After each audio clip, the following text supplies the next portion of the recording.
আমার কাছে, আমার সন্তান আটকে রাখছি কেন? আমার বউ আমার কাছে, আমার বউ আমার কাছে আটকে রাখবে আমার সন্তান। আমার বউ আমার কাছে, সন্তান আমার কাছে।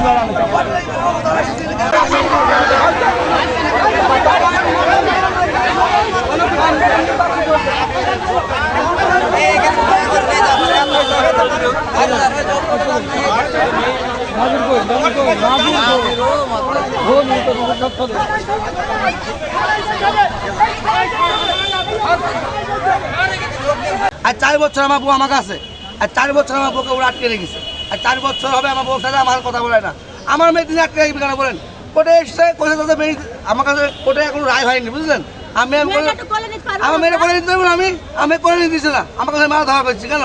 এটা দেশের নিয়ম নাকি?